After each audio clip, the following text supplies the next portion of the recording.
आज मैं यहाँ बैठा हूँ जमशेदपुर में। बड़ा खूबसूरत माहौल है, ओवरकास्ट स्काई है और ये गार्डन है जो इनके घर बहुत नज़दीक है। मैं इनका जिक्र कर रहा हूँ, अस्मिता दौरजी। अब आप सोचेंगे दौरजी और जमशेदपुर ये कैसे हुआ? दौरजी जो हैं नेपाल के होते हैं, बहुत ही मशहूर वहाँ पे शेरपा कम्युनिटी है। तो अस्मिता जी, आप जमशेदपुर कैसे आई? ओके तो बेसिकली मेरा बॉर्न तो नेपाल में हुआ था। उस टाइम मैं 6-7 इयर्स की थी होगी। फिर 1984 में मैडम बचदेवी पाल के साथ मेरा फादर एज अ शेरपा थे। उनका 1984 में मैडम ने एवरेस्ट क्लाइम किया और उसमें मेरा उनके शेरपा थे अंग दोरजी, जो कि मेरे फादर थे।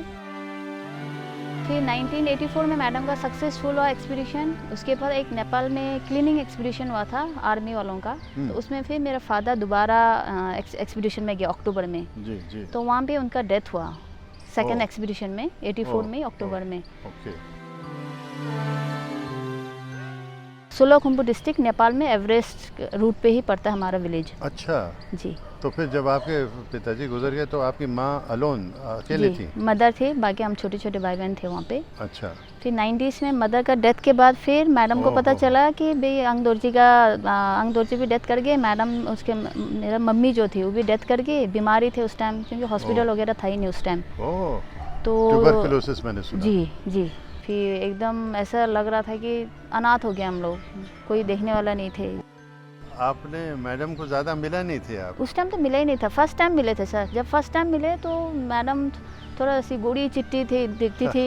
हमको लगा एकदम फॉरनर है। अच्छा। इनके साथ रह रही थी या आपको यहाँ पे हॉस्टल वगैरह में थे? नहीं, सीधा अपने घर पे लाए। और हम लोग 4-5 भाई बहन थे और कुछ मैडम के बच्चे भी, मैडम के सिस्टर ब्रदर के बच्चे भी थे। तो हम लोग सब साथ में रहते थे, 10-12 लोग। और उस टाइम हम लोग गांव से आ रखे थे। लैंग्वेज प्रॉब्लम था बहुत ही ज़्यादा। हम लोग उस टाइम स्ट्रगल किया और मैडम चाह रही थी कि फटाफट स्कूल में एडमिशन कर लें। तीनों साथ में रहते थे, अपना लैंग्वेज बोलते थे। तो हिंदी सीखना बहुत ही मुश्किल हो रहा था उस टाइम। तो फिर कैसे प्रोग्रेस हुआ?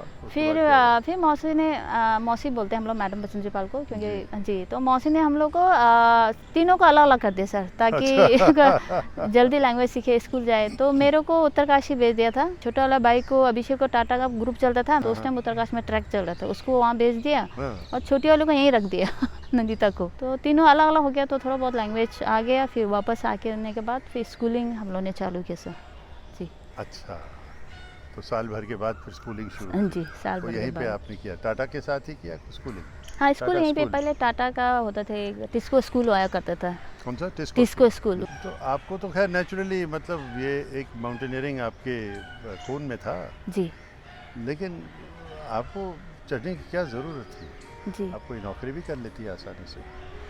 तो स्टार्टिंग में ये तो फैमिली बैकग्राउंड है, ब्लड में तो फादर का था ही था। और फिर जिसने पाला पोसा वो भी माउंटेनियर था। तो हम लोग कंटिन्यू वो चीज़ देख रहे थे, सुन रहे थे। और फिर हम लोग छोटे में हम मेरे को कोर्सेस में भेज दिया था, एडवेंचर कोर्स वगैरह। तो वहाँ जब हम लोग एडवेंचर कोर्स किया तो काफ़ी मज़ा आने लगे सर। अच्छा। अच्छा। फिर एडवेंचर कोर्स के बाद फिर मैडम ने हमको बेसिक कोर्स के लिए भेज दिया था। अच्छा। बेसिक कोर्स मैंने नेहरू इंस्टीट्यूट माउंटेनियरिंग से किया। फिर वहाँ पे भी सबसे छोटी थी मैं उस टाइम एज अ उस कोर्स में। कौन सी एक्सपीडिशंस की और कैसे रहा वो, उसकी क्या कहानी? तो एक्सपीडिशन का ये रहता है कि 2004 में मैंने एक ऑल इंडियन वुमेन एक्सपीडिशन था। अच्छा। जो IMF स्पॉन्सर करता है, इंडियन माउंटेनियरिंग फाउंडेशन। जी। तो उसमें मेरा भी सिलेक्शन हुआ। तो उसमें हम लोग ने सबमिट किया माउंट गंगोत्री 1। अब माउंटेन में होता है क्या, सब रोप लगा के जाते हैं। तो उसमें सबसे बड़ी बात ये हुआ था कि हम सारे की जितना 8-9 लड़कियां थे, सब लोग हम लोग जुमारिंग करके जाते हैं। जुमार मतलब असेंडिंग। तो उसमें हम लोग फर्स्ट में एक मनाली का लड़की थी, सेकंड में मैं थी। तो सडनली जो आइस पिटॉन होता है वो निकल के आ गया सर। पूरा ही जो पूरा जी, क्योंकि अब सब लोग वेट देके जा रहा है उसी में, और उस पर ज़्यादा लोड पड़ गया होगा। वो एंकर खुल गया। तो एंकर सडनली खुल गया। खुलने के बाद ऐसे रोल होके काफ़ी दूर तक हम लोग नीचे गए। तो फिर सडनली मेरे दिमाग में ये लगा कि आईसेक्स भी था, हमने सेल्फ एंकर कर दिया तो हैंग हो गया। अदरवाइज नीचे पूरा हैंगिंग में चल जाते हम लोग। नीचे आते हुए आपने अपना आईसेक्स से लगा के हम सेल्फ एंकर हो गया जी। तो सेल्फ एंकर करने के बाद हम लोग सब एक दूसरे से हैंग हो गया। तो फिर वो गाइड आके वो पिटॉन को दोबारा ठोका। फिर हम लोग कंटिन्यू जर्नी जारी रखा। डर नहीं लगा? उस टाइम थोड़ा डर लग रहा था। फिर वो जब एक बार आप समिट पहुंच जाते हो सब डर फिर भूल जाते हैं। तो 2022 में मैं साउथ समिट तक पहुंच गई थी, जस्ट 100 मीटर रह गया था। पर सडनली साउथ समिट पहुंचे सर। साउथ समिट के बाद हिलेरी स्टेप आते हैं, देन समिट। तो साउथ समिट जैसे मैं पहुंची और मेरे शेरपा ने कहा कि मैडम बस पहुंच गई, ये देखो आपका समिट। अच्छा। और मैं अपना ऐसे सामने देखा, दिख रहा था मेरे को पूरा हिलेरी स्टेप। हाँ। और 5-6 कदम सडनली चला सर, 5-6 कदम। उसने बोला चलो मैडम आधा घंटा लगेगा आप यहाँ से समिट। तो मैं चलना शुरू किया, 5-6 स्टेप चला होगा सर। अच्छा। सडनली मेरा विज़न चला गया। क्यों, क्या हुआ? विदाउट ऑक्सीजन सर, ऑक्सीजन की कमी से। हो। तो फिर उसी वक्त होना था। उसी वक्त वहाँ पे शेरपा दाई, भैया को दाई बोलता, मैंने कहा दाई दिख नहीं रहा मेरे को। हाँ। तो बोला आप आओ। अरे मैंने कहा मेरे को दिख ही नहीं रहा है, मेरा हाँ। सारा विजन चला गया, मुझे कुछ दिखाई नहीं रहा कहाँ मेरे को स्टेप रखना है। फिर वहाँ से अब डिसीजन 100 मीटर रह गया सर। इंडिया का फर्स्ट लेडी बनती थी मैं अगर उस टाइम, अगर हो जाता तो। आपको होता कि बिना ऑक्सीजन के, बिना ऑक्सीजन के और बिना साइट के। जी। अब सडनली नीचे जैसे आ रहे थे, नीचे जाना भी मेरे लिए बहुत ही चैलेंजिंग था सर, क्योंकि मेरे को दिख नहीं रहा था। तो फिर मैं वो बोला चलो, उसने मेरा हार्नेस पकड़ा, हार्नेस का जो स्लिंग होता है वो पकड़ के मेरे को खींच रहा था। 2-3 बार तो मैं गिरी भी थी। तो फिर मैंने उसको बोला दाई मेरे को दिख नहीं रहा है, आप ऐसा करो आप आगे चलो, आपका शोल्डर पे मैं अपना हाथ रखती हूँ। तो उससे मेरे को पता चल रहा था कि कहाँ अप डाउन है, ऐसा करके हम पूरा नीचे आए सर। फिर नीचे कैंप 4 आया, कैंप 4 में हम लोग, मेरे को हल्का दिखने लग गया। तो वहाँ 1-1.5 घंटा हम लोग ने रेस्ट किया, पानी वानी पिया। देन उसके बाद मेरे को गर्म पानी, जी, वहाँ पे बर्फ़ वगैरह मेल्ट करके वो लोग देते हैं। तो फिर धीरे धीरे मेरा विज़न वापस आने लग गया। तब विज़न वापस आया तो फिर हमको वहाँ से सीधा कैंप 2 जाना था, क्योंकि वहाँ कैंप 4 में रहना बहुत ही रिस्की था। ऑक्सीजन की कमी, 8000 बेड डेथ जोन पे आप है, और क्योंकि आप ऑक्सीजन ले ही नहीं रही जी है, जी, फिर से ऊपर चढ़ना वही बात होती है जी। आपके साथ। ये आपकी कहानी हुई तो आप वापस आई, निराश थी आप? निराश तो था सर काफ़ी। निराश थी इसलिए क्योंकि बहुत मेहनत किया था, बहुत ही मतलब एक अपॉर्चुनिटी था इस बार करने के लिए मेरे लिए, क्योंकि हर किसी को मौका नहीं मिलता सर ये, और 1 लाखों रुपए लगता है। तो हम लोग तो लकी है कि टाटा से है। क्या आप अपने पिताजी का नाम रोशन करना चाहती थी? तो मैं चाह रही थी कि मेरा फादर ने जो किया है वो चीज़ मैं वापस से फिर अपने ट्राई करके करती हूँ। अच्छा। तो फादर का नाम और साथ में मैडम का नाम, TSF का नाम, जिन्होंने स्पॉन्सर किया है मुझे और ट्रेन किया है मुझे, जी। और मैडम ने पाल पोस की बड़ा किया, तो उनको नाम को भी थोड़ा मैं वो करना चाह रही थी। और एज अ माउंटेनियर जो भी है उनका गोल रहता है कि दुनिया का सबसे हाईएस्ट पीक को क्लाइम करना। तो ये सब मिला जुला के था मेरे लिए सारा। फिर भी आपकी जिद थी कि मैं बिना ऑक्सीजन के चढ़ूंगी, जहाँ आपने देखा कि आपकी क्या हालत हुई थी। जी। तो देखिए पिछले साल मैंने विदाउट ऑक्सीजन किया, उससे भी मेरे को काफ़ी कुछ सीखने को मिला कि ये मेरे को पानी पीना है, थोड़ा स्लो चलना है, अपना आपको आपका डाइट ठीक रखना है, ये सब चीज़ मैंने माउंट मनासलू में किया। तो वहाँ पे बिना ऑक्सीजन का मैं क्लाइम कर लिया था अक्टूबर में। इस साल अभी जी बस 2023 कितने दिन पहले 3-4 मई, महीने पहले सॉरी, ये एवरेस्ट चढ़ी हैं। देखिए इनको मई 23 मई को एवरेस्ट क्लाइम किया था। लेकिन अबाउट 8000 से मैंने ऑक्सीजन लगा दिया, क्योंकि इस साल काफ़ी मतलब वेदर कंडीशन काफ़ी ख़राब था। अच्छा। और स्टार्टिंग में ही काफ़ी शेरपा लोगों को फ्रॉस्ट बाइट हो गया था। और कैंप 3 में भी इतना विंड चल रहा था उस दिन कि वहाँ से आप लोग ऊपर कैंप 3 जा ही नहीं पा रहा था। यानी कि लोत्से के फेस पे? हाँ, ऑलमोस्ट लोत्से के फेस पे। तो वहाँ पे इतना हवा चल रहा, इतना तूफान आ रहा था कि जो लोग उस रोटेशन में गया सब वापस आया। इतना हवा तूफान चल रहे थे। फिर मैं वापस कैंप 2 आया, वहीं से फिर वापस अपना उधर गए बेस कैंप गए। अच्छा। फिर 3rd रोटेशन में हम लोग डायरेक्ट बेस कैंप से कैंप 2 गए, कैंप 2 से कैंप 3 में नाइट स्टे किया वहाँ पे, क्योंकि उस एल्टीट्यूड में आपको बॉडी अपना देखना भी पड़ता है कि आप कितना आपका बॉडी विदाउट ऑक्सीजन चल रही हैं। जी। कैंप 3 में नाइट स्टे किया, कैंप 3 से कैंप 4 जाना था विदाउट ऑक्सीजन में। सुबह मॉर्निंग हम लोग निकले, करीब 11 बजे हम लोग कैंप 4 पहुँचे। तो वहाँ पे भी सडनली अब कैंप 4 के बीच में येलो बैंड होता है, वहाँ पे काफ़ी रॉकी रहता है। तो वहाँ पे मेरा क्रैम्पॉन जो था, एक साइड का क्रैम्पॉन भी टूट गया सर। क्रैम्पॉन का जो आगे का बेल्ट होता है वो टूट गया, और फिर जैसे तैसे करके मैंने उसको इम्प्रोवाइज करके चढ़ के हम लोग कैंप 4 गए। मतलब ऑलमोस्ट सिर्फ एक पैर में क्रैम्पॉन था। हाँ, दूसरा क्रैम्पॉन खुल रहा था बार बार। अच्छा, आपको मालूम है 84 एवरेस्ट एक्सपीडिशन में पहली बार मैं क्रैम्पॉन वगैरह आप भी गए थे सर? जी।